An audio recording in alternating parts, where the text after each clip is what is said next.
Assalamualaikum warahmatullahi wabarakatuh. Innal hamdalillah nahmaduhu wa nasta'inuhu wa nastaghfiruh wa na'udzu billahi min shururi anfusina wa min sayyiati a'malina. Man yahdihillahu fala mudilla lahu wa man yudlil fala hadiya lahu. Allahumma shalli wa sallim wa barik ala Muhammad wa ala alihi wa ashabihi ajma'in. Allah, jamaah Masjid Baitul Maghfirah yang dimuliakan oleh Allah, kita lanjutkan pengajian kita, dan ini di luar mati lampu nampaknya. Ya. Atau sudah hidup? Sudah hidup.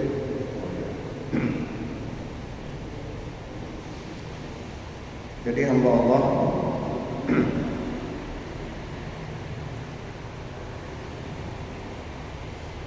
pada suatu hari ada seseorang bertanya kepada Syekh Wahab bin Munabbih. Ya. Jadi ada seseorang bertanya kepada Syekh Wahab bin Munabbih. Pertanyaannya adalah,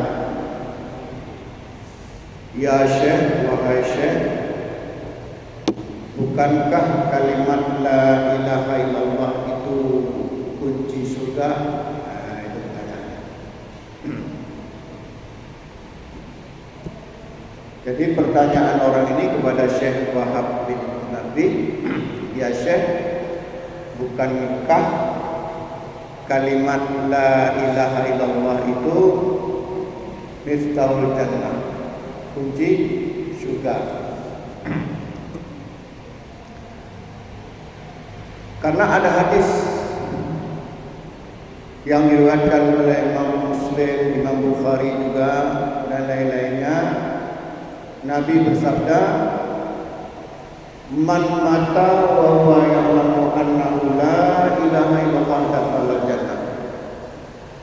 Sesungguhnya barang siapa yang mati wa huwa ya'lamu, dan dia mengetahui annahu la ilaha illallah, bahwasanya tiada Tuhan yang berhak disembah melainkan Allah, dakhala jannah, dia pasti masuk surga. Ya. Jadi dengan hadis itu ditanyakan, ya Syekh, bukankah dengan hadis tadi dan hadis-hadis yang lain kalimat la ilaha illallah itu kunci surga? Apa jawaban Syekh Wahab bin Munabbih?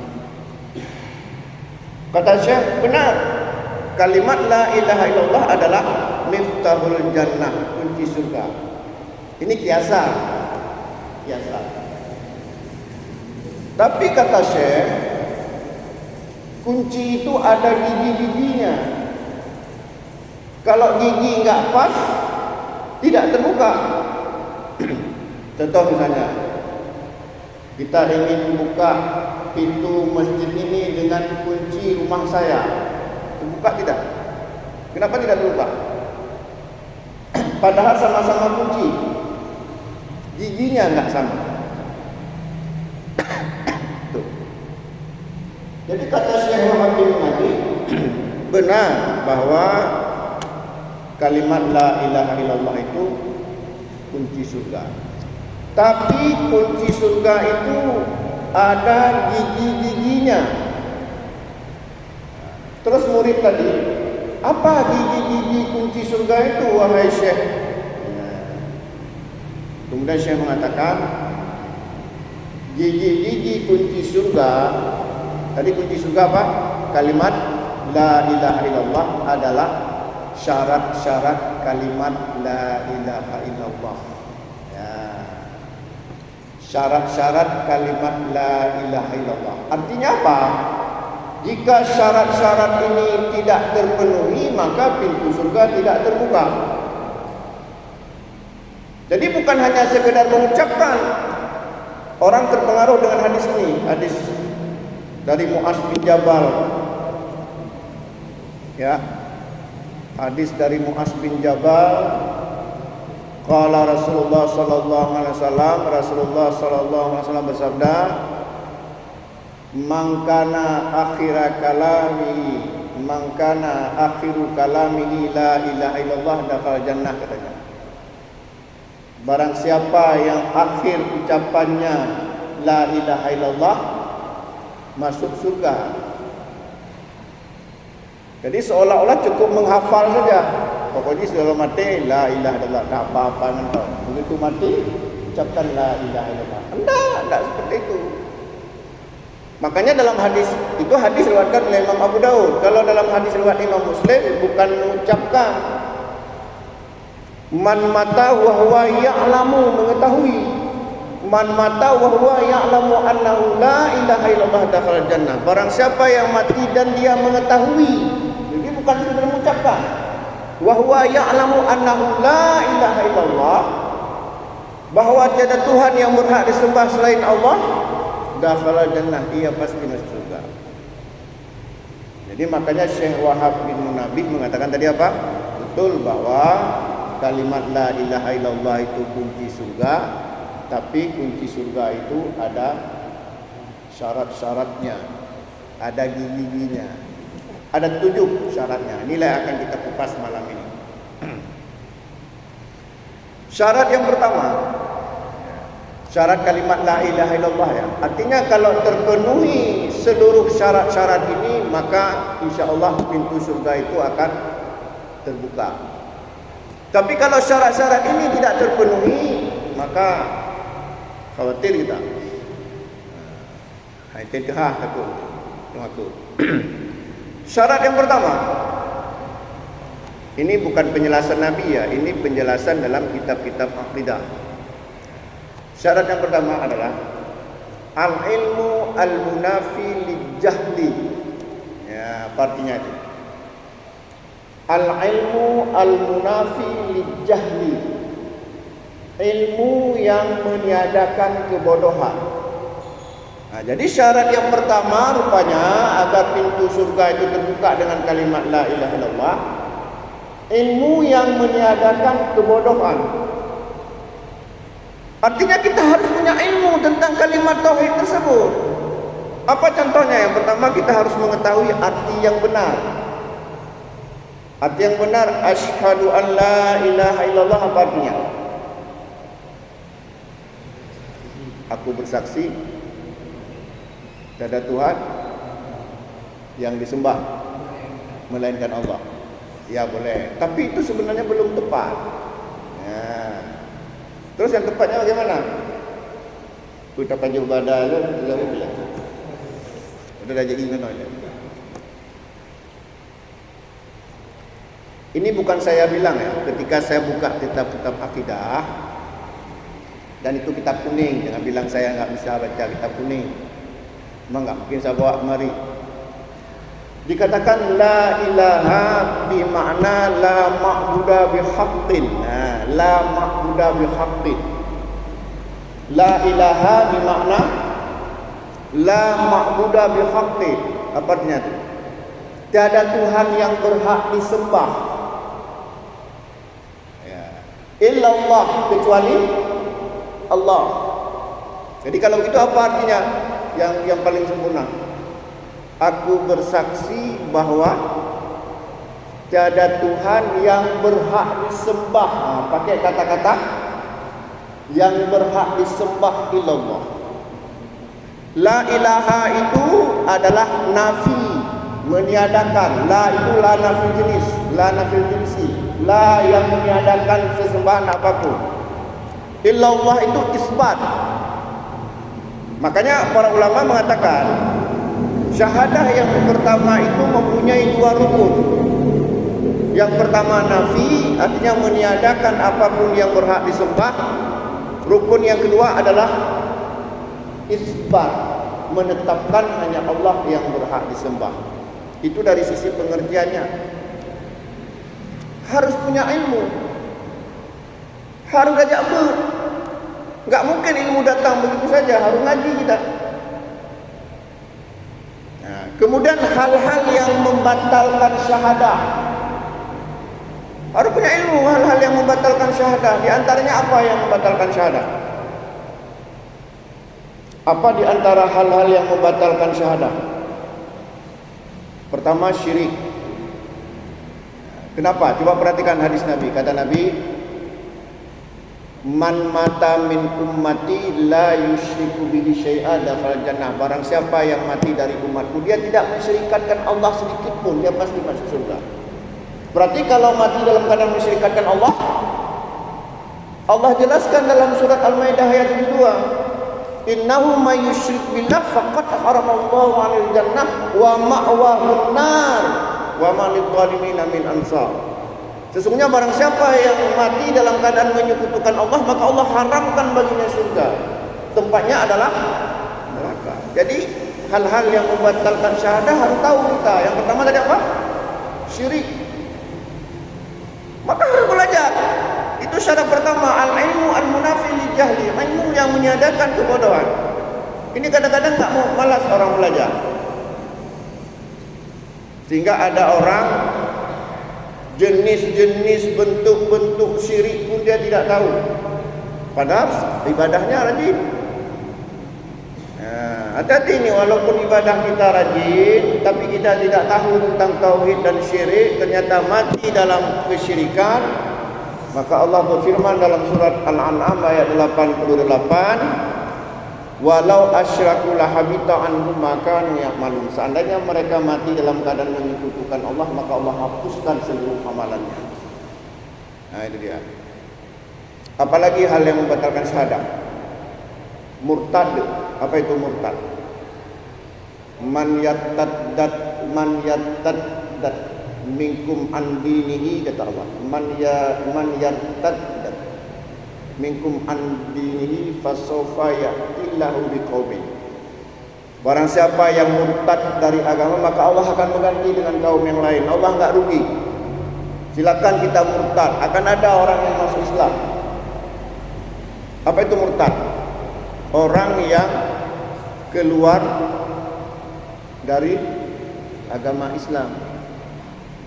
Apa hukumnya? Ya, man yartadda minkum an dinihi fasawfa ya'tillahu biqaumin, kata Allah. Barang siapa yang murtad dari agamanya, maka Allah akan menggantikan dengan kaum yang lain. Kaum itu enggak perlu. Terus apa kata Nabi dalam hal orang murtad itu? Mayubaddil dinahu faqtuluhu, kata Nabi. Barang siapa yang mengganti agamanya, maka bunuhlah dia. Cuma enggak mungkin kita bunuh. Kalau kita bunuh kena hukuman penjara pula kita. Walaupun enggak mungkin kita laksanakan, begitulah. Begitulah yang membatalkan syahadah. Yang kedua apa? Murtad. Yang pertama syirik, yang kedua murtad. Yang ketiga apa? Kafir. Tapi hati-hati, kafir itu ada dua. Nah, coba perhatikan kata Nabi, al-ahdul ladzi bainana wa bainahum as-shalah faman tarakaha faqad kafara. Perjanjian kami dengan mereka, maksudnya dengan orang-orang kafir, adalah salat. Barang siapa yang meninggalkan salat, dia telah kafir. Apakah lantas orang meninggalkan salat itu membatalkan syahadahnya? Gimana? Apakah berarti orang meninggalkan salat batal syahadahnya? Tidak. Karena kita harus tahu, kalau punya ilmu. Salat itu bukan akidah, itu ibadah. Kalau begitu apa? Ini namanya ya kufur amali, bukan kafir i'tiqadi. Sementara yang dimaksud dengan tadi apa? Yang membatalkan syahadah adalah kafir i'tiqadi. Apa itu kafir i'tiqadi? Orang yang di luar Islam. Orang yang di luar Islam, bukan orang yang meninggalkan salat. Walaupun Nabi tadi mengatakan kafir, tapi kufur kafir amali. Sama seperti Nabi mengatakan ini. Sibabul muslim fusuqun wa qitaluhu kufrun. Mencaci maki orang muslim itu hukumnya fasik, membunuhnya kafir. Kafir apa di sini? Kafir amali. Lewat poh gak lu enggak tanam sejengkal poh gak. Ya, memperebutkan orang hinang poh gak. Apakah lantas dia kafir batal syahadahnya? Enggak. Jadi kalau begitu kafir yang mana yang membatalkan syahadah? Kafir i'tiqadi. Ya, artinya orang yang bukan Islam. Nah, apalagi sudah tadi apa yang membatalkan syahadah? Pertama tadi syirik, yang kedua murtad, yang ketiga kafir, yang keempat apa? Yang keempat munafik. Nah, juga munafik hati-hati. Munafik itu juga ada dua. Kata Nabi apa? Ayatul munafik salas. Tanda-tanda orang munafik itu tiga. Apa? Yang pertama, idza haddatsa kadzdzaba. Idza haddatsa kadzdzaba. Jika dia ngomong bohong. Yang kedua, wa idza wa'ada akhlafa. Jika berjanji tulis, tidak menepati janji. Wa idza tumina khana. Jika berjanji khianat. Terus apakah ketika orang melakukan tiga hal ini lantas dia batal syahadahnya? Tidak. Kalau begitu munafik yang mana yang membatalkan syahadah? Yang kemudian tempatnya di kerak neraka yang paling bawah. Innal munafiqina fi darkil asfali minan nar. Sesungguhnya orang-orang munafik itu tempatnya di kerak neraka jahanam yang paling bawah. Munafik yang mana? Munafik i'tiqadi, orang yang pura-pura Islam. Seperti apa? Siapa? Kalau di zaman Nabi siapa namanya? Abdullah bin Ubay bin Salul. Musalamah itu nabi palsu, ngaku nabi dia. Kalau ini kan Abdullah bin Ubay, dia pura-pura Islam dia. Pura-pura Islam. Kalau di Aceh siapa namanya? Senuk Horgonya. Senuk Horgo itu enggak pernah Islam dia. Walaupun orang Aceh mengatakan dia Tengku Putih karena kulitnya putih. Dia bisa bahasa Arab, bisa baca kitab. Dia belajar Islam di Mekah, di Arab. Tapi dia sebenarnya enggak pernah Islam. Walaupun dia istrinya menikah dengan istri perempuan Jawa Islam. Apa buktinya dia tidak pernah Islam? Menurut penelitian Ridwan Saidi, 70 tahun kalau enggak salah dia teliti. Itu enggak salah. Dia pernah ada wawancara tertulis dengan anaknya Senuk Horgonya di Belanda. Ternyata Senuk Horgonya ketika pulang Belanda nikah dengan Maria Otter, nikahnya Kristen, cara Kristen, Maria Otter Kristen. Lahir anak Christine Maria Otter. Nah, Christine Maria Otter lah yang diwawancarai oleh Ridwan Saidi. Ya, kemudian mendapat embargo 70 tahun tidak boleh disiarkan. Itu menurut pengakuan Ridwan Saidi. Jadi hasil wawancara tertulis dengan Christine Maria Otter, anaknya Senuk Horgonya yang di Belanda, itu 70 tahun tidak boleh disiarkan. Kesimpulan Ridwan Saidi, Senuk Horgo tidak pernah Islam ya. Pura-pura Islam. Itulah munafik tadi membatalkan syahadah. Nah, itu harus kita ketahui untuk melengkapi untuk memenuhi syarat yang pertama tadi apa? Al-ilmu al-munafi lijahli, ilmu yang meniadakan kebodohan. Nah, jadi tadi apa? Pengertian yang benar, rukun syahadah la ilaha illallah, bukan hal-hal yang membatalkan syahadah. Tadi apa yang pertama? Syirik. Yang kedua, murtad. Yang ketiga, kafir. Yang keempat, munafik. Ini semuanya tempatnya di neraka jahanam. Jadi orang kalau sudah masuk neraka jahanam enggak keluar lagi. Neraka jahanam ini khusus untuk orang-orang yang kekal selama-lamanya di dalamnya. Makanya Allah berfirman, innal ladzina kafaru min ahlil kitab wal musyrikina fi nari jahannam khalidina fiha. Sesungguhnya orang-orang kafir dari kalangan ahli kitab, misalnya orang Yahudi dan Nasrani, wal musyrikina, dan orang-orang musyrik di nari jahannam khalidina fiha, neraka jahannam. Innal munafiqina fi darkil asfali minan nar, dan orang munafik itu tempatnya di kerak neraka yang paling bawah. Neraka yang paling bawah itu neraka jahannam. Kenapa orang munafik ini tempatnya di kerak neraka yang paling dalam? Kenapa? Dia lebih berbahaya dari orang kafir. Ingat, kalau orang kafir jelas kafir kan kita bisa berhati-hati. Ini enggak, dia masuk pura-pura Islam. Tahu apa yang dilakukan semua organnya ini di Aceh ini?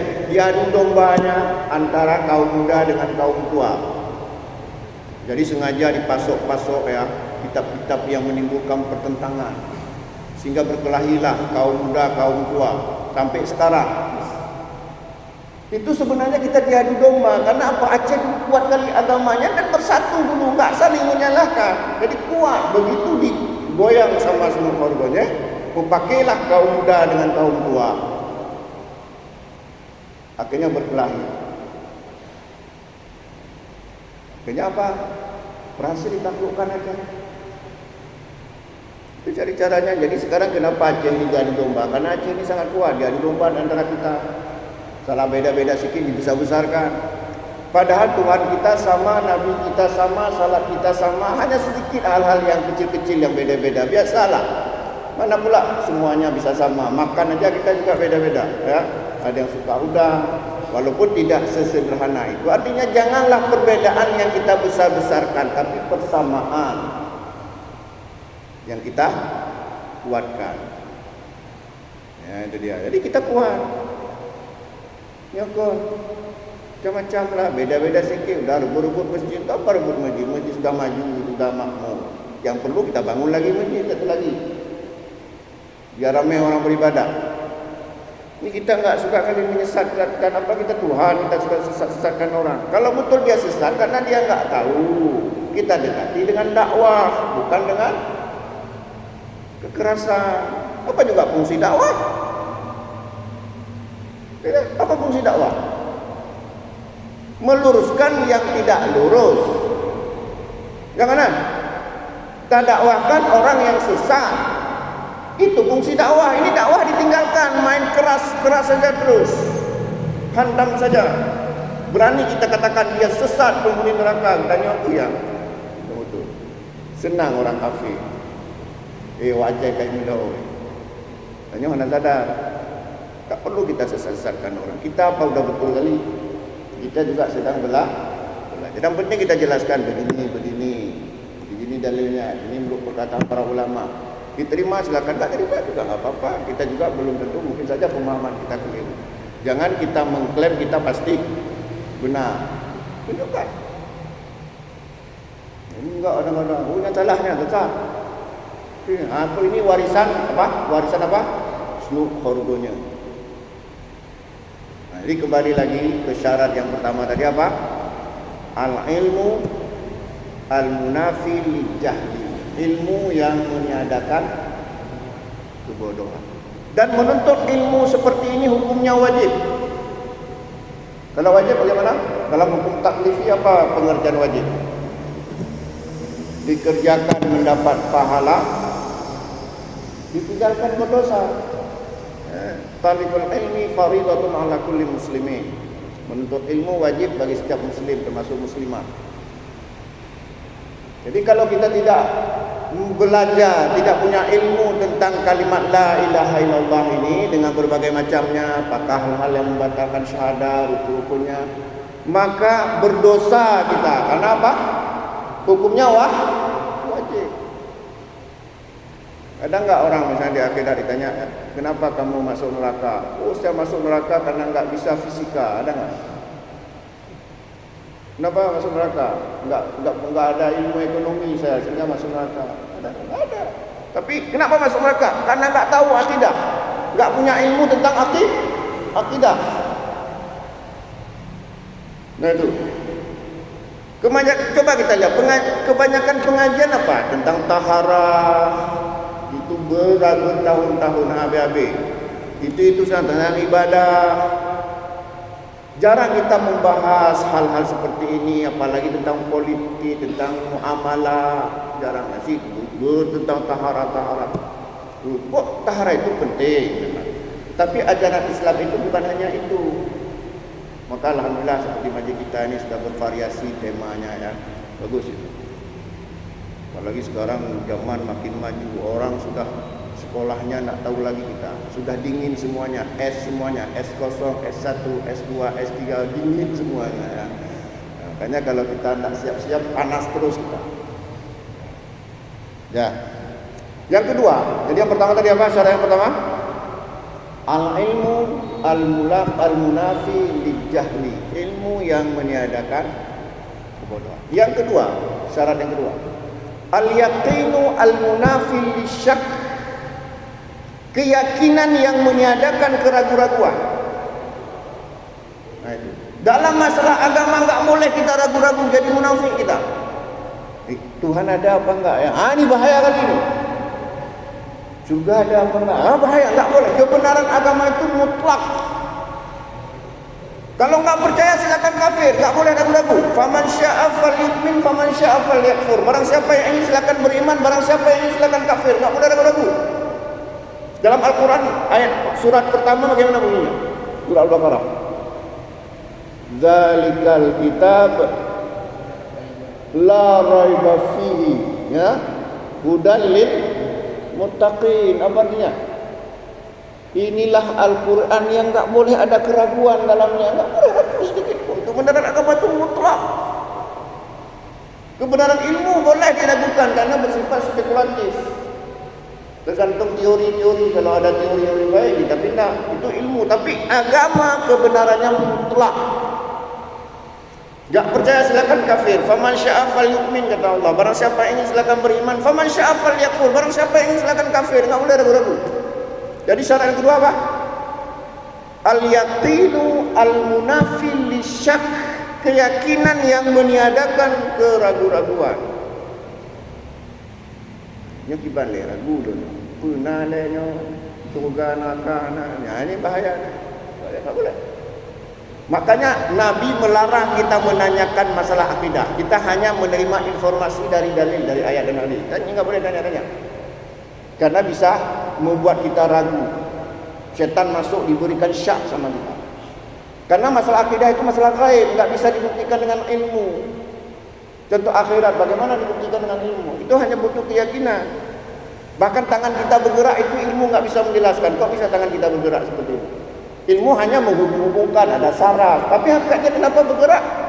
Tak bisa dijawab oleh ilmu. Yakin. Para ulama itu kadang-kadang memukul orang yang bertanya tentang akidah. Pukul. Makanya dalam sebuah hadis Nabi bersabda, karihallahu lakum salasan. Allah membenci kepada kalian 3 hal. Yang pertama qila wa qala, berdalil-dalil dengan pendapat yang tidak jelas, dikatakan begini, dikatakan begitu, ayat dan hadisnya tidak dijelaskan. Yang kedua wa'idaatul mal, menyanyiakan harta, lupa merek api naik umum. Yang pakai tak apa tok.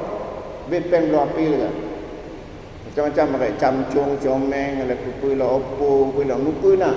Lepu mobil, ada mobil, ya, badan mobilnya kayak timah nalung, anak peduli. Yang menyanyiakan harta. Yang ketiga kata Nabi wakasratus soal, banyak bertanya. Kadang-kadang bertanya tentang akidah. Makanya seperti Imam Syafi'i itu mengharamkan, tidak membolehkan kita belajar ilmu kalam karena bisa menyesatkan. Maka lahirnya ya aliran-aliran kayak Mu'tazilah, Murji'ah, ya, Jabariyah itu karena membicarakan hal-hal yang sebenarnya dilarang oleh Nabi.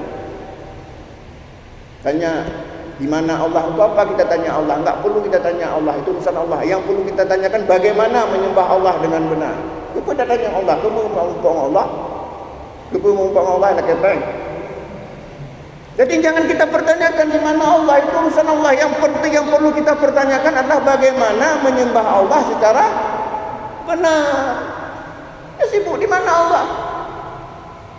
Akhirnya orang macam-macam persepsi, akhirnya sesat menyesatkan. Kepada tanya Allah. Yang perlu kita pertanyakan adalah bagaimana cara menyembah Allah secara benar supaya tamu juga. Kepada tanya. Jangankan Allah katanya mentang, kau kerja apa kecil. Kau kata tanya orang mana, tak tanya orang mana. Kau kerja ni. Ya.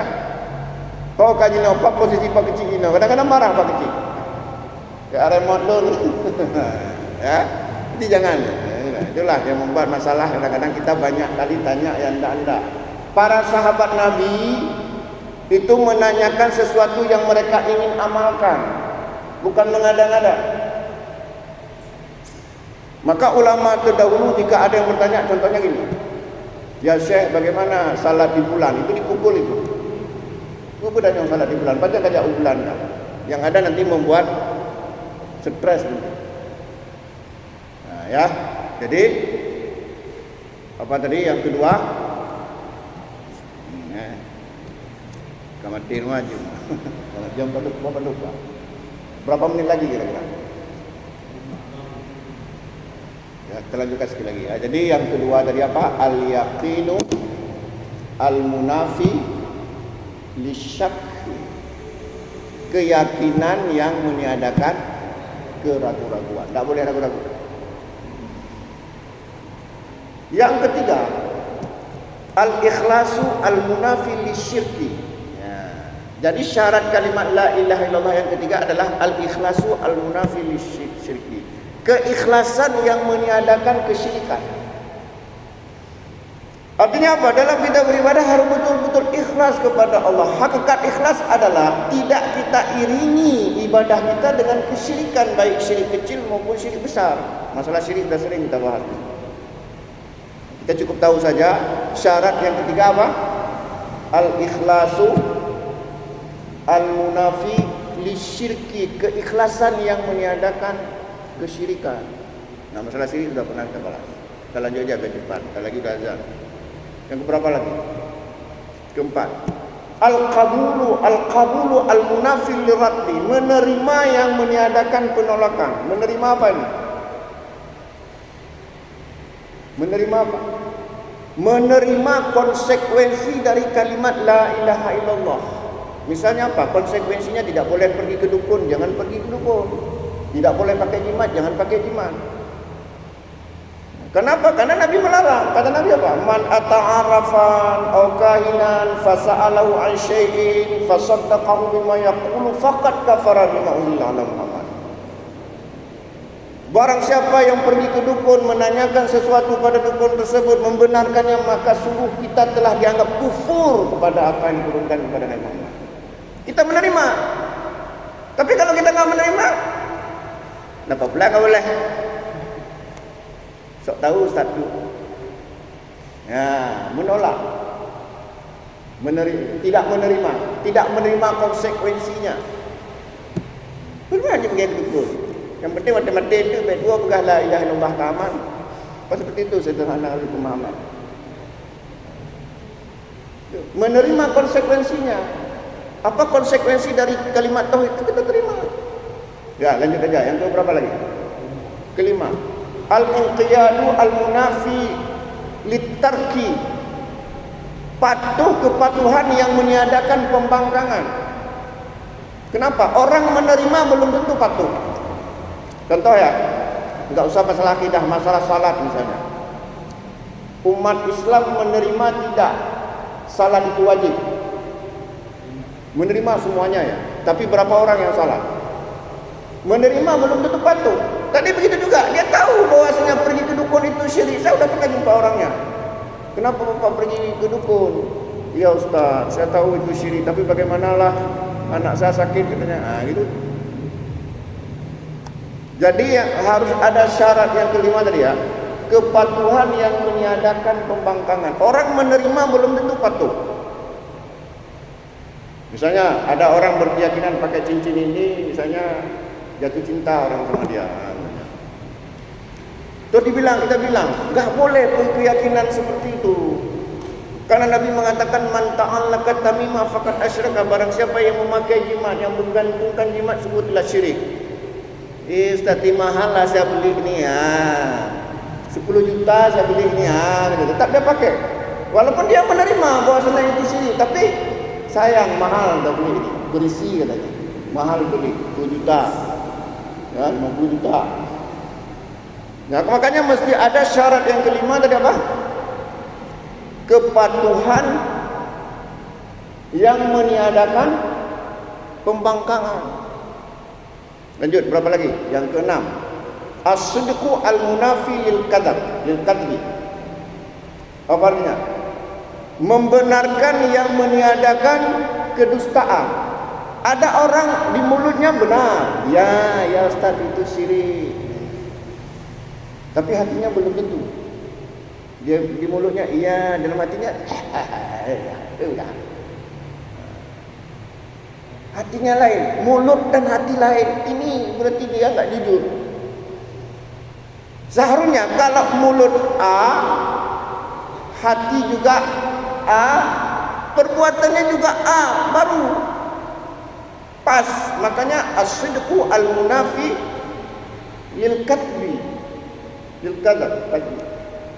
Membenarkan yang meniadakan kedustaan. Kalau mulut lain, hati lain, itu malah kita jadi orang munafik, pura-pura.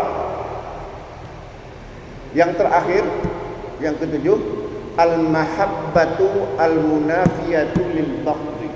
Kecintaan yang meniadakan kebencian. Artinya apa? Ketika kita sudah ngaji, sudah belajar, ternyata enggak boleh pakai jimat, enggak boleh mempelajari ilmu sihir, enggak boleh ini, enggak boleh itu. Alhamdulillah kita bilang, saya sudah mendapat hidayah sekarang. Diterimanya dengan hati senang. Tapi kalau ternyata sebaliknya, menyesal saya punya menantu ustaz ini, enggak boleh itu, enggak boleh. Enggak mau lagi nikah, menyesal nikah sama ustaz. Kenapa? Ini enggak boleh, enak nikah sama preman, enggak perlu salat kan? Enggak perlu pakai jilbab kan?